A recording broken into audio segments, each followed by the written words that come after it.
Today we're doing Abyss floor number 7. This floor features Fire Dingo. So, the trick to this floor is you can't use any 5-star units, which is no big deal, and you have to defeat the boss before he triggers Outrage. Outrage happens when Sid uses his Whirlwind skill for a third time. Sid, not Dingo, so you've got to watch for that. This is an easy floor, I think. I took Fire Shuri, built him on some relatively scuffed gear, but give him some damage. The Ancient Sheath artifact is really nice, but if you want stability, run Bloodstone. It'll make this so easy. I'm using Auxiliary Lots. I'm running them on the Spirit's Breath artifact. Wish I had it maxed. If you don't have Spirit's Breath, this comp still works just fine. Kitty Clarissa, I'm running her for the dual attacks. Her EE helps keep my Shuri healthy, and I'm using the Warhorn artifact just to help boost her around and move her up and down and to boost a little damage. And Sinful Angelica is a great choice for this. Her ability to carry Celestine or Touch of Rekos or even Doctor's Bag to assist with the healing makes this floor a lot easier. You'll notice a lot of my units are missing gear. I'm doing that to simulate a lower gear score to show that you don't need whale gear to beat this fight. So right out of the gate, Dingo does his S3, and the big problem with his S3 is it gives a speed buff to everybody on the team. You want to get rid of that as soon as possible, because you're on the clock. We need to kill Sid, or kill Dingo before Sid does his ultimate for the third time.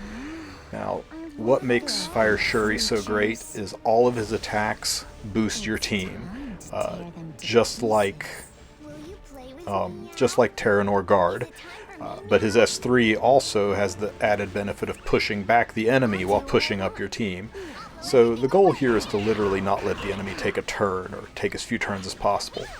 Kitty's S2 strips away that speed buff. That'll help keep things moving forward.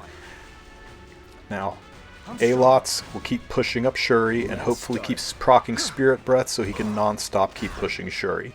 If you don't have Spirit's Breath, you could put Prophetic Candlestick on Lots. That will help cycle his turn cooldown. And you can also even run the Guardian that has the skill cooldown bonus. I can't remember which one it is, but one of the Guardians that's not Arky, when you use him, he will recycle your skills for an emergency reset to everybody's skills. And as you can see, Sid is keeping the team controlled pretty well. Every time he attacks, he pushes everybody forward. Now, the one thing you want to avoid are dual attacks. And I don't mean these kind of dual attacks, I mean extra dual attacks. You don't want to use, for example, the Sword of Judgment artifact. If Dingo gets hit with an extra attack, he self-pushes, and the whole point of this is killing him as quickly and efficiently as possible, and him self-pushing just works against that. I did find that I struggled a little bit to keep my health bars up. A lot of that's because I'm missing gear and running relatively light, but Bloodstone on Shuri would make the damage a lot less, but he would be your healer, and with him taking a turn every single round, he's going to keep everybody fully healed. I almost kind of wish I'd shot this video using Bloodstone. It would have been very, very clean. But that is pretty much this fight. We will let it go until Dingo does his ultimate here. You can see his ultimate is ready. The little white R on his bar is up, so he's about to do his ultimate for the first time. I'll have to increase my firepower. Now, when I say about, he's quite a ways from it. But you can see he has to do that 3 times to trigger Outrage. He hasn't even done it once yet, and we're already about 70% through the damage bar, and Dingo still is nowhere near taking a turn yet. Anytime you get a chance to use a Soul Burn, I recommend you use it on Fire Shuri. His Soul Burn grants an extra turn, so let's go ahead and do that right now. So I'm going to push Shuri up, and I will I'll use have the to soul increase my burn. firepower. Now watch the CR bar to the left. All the enemy will be pushed back, and all my team will be pushed up from this skill.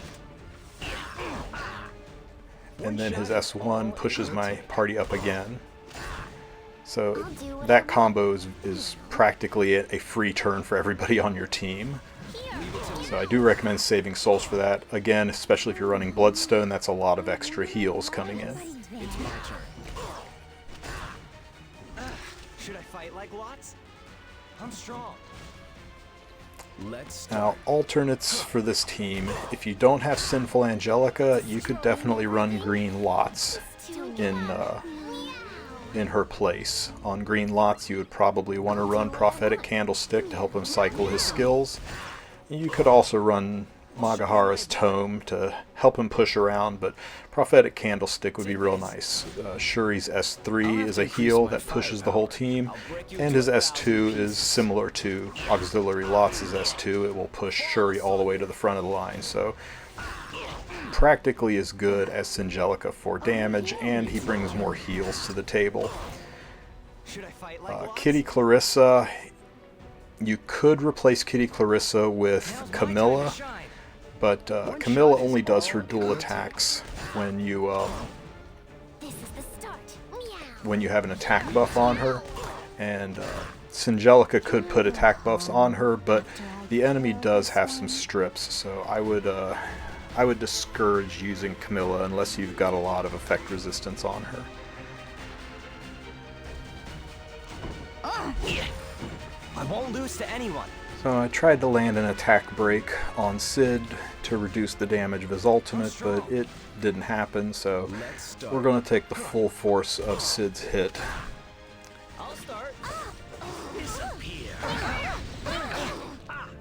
So there you go, and you can see it's a pretty substantial amount of damage since it dual attacks with Fire Dingo. So another good reason to have Celestine or some healing artifact on Singelica, or to run Green Lots, or to run Bloodstone on your healer, or sorry, Bloodstone on your Shuri. One shot is all it will take.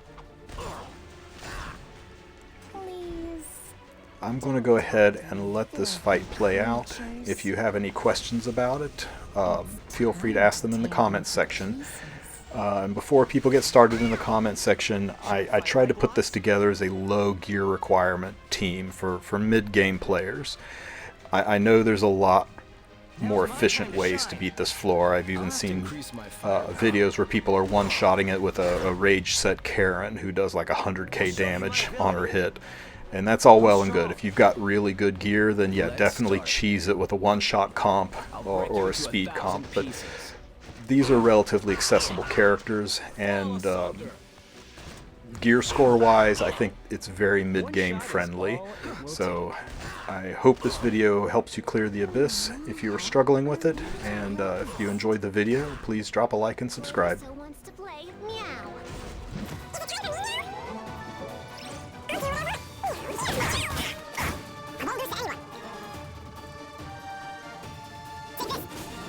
Increase my firepower.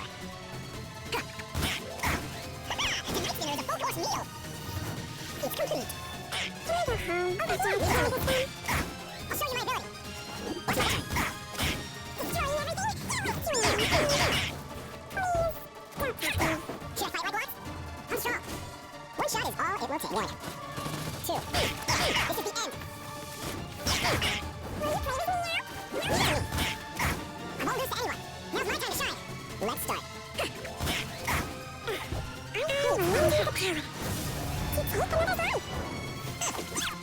I'll show you my ability. I'm strong. One shot is all it will take.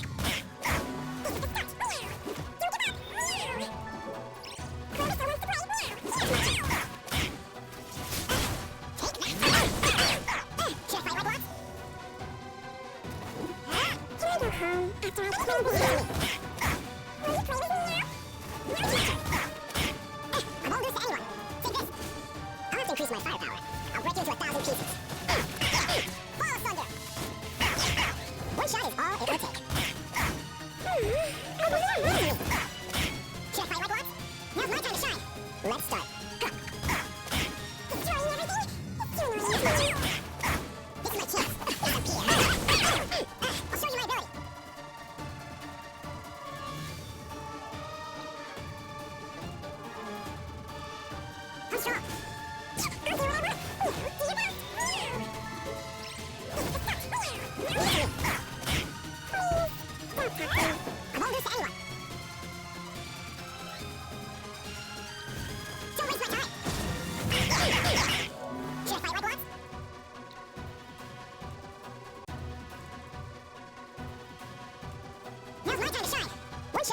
it will take. 2. This is the end. Destroying everything? It's too annoying.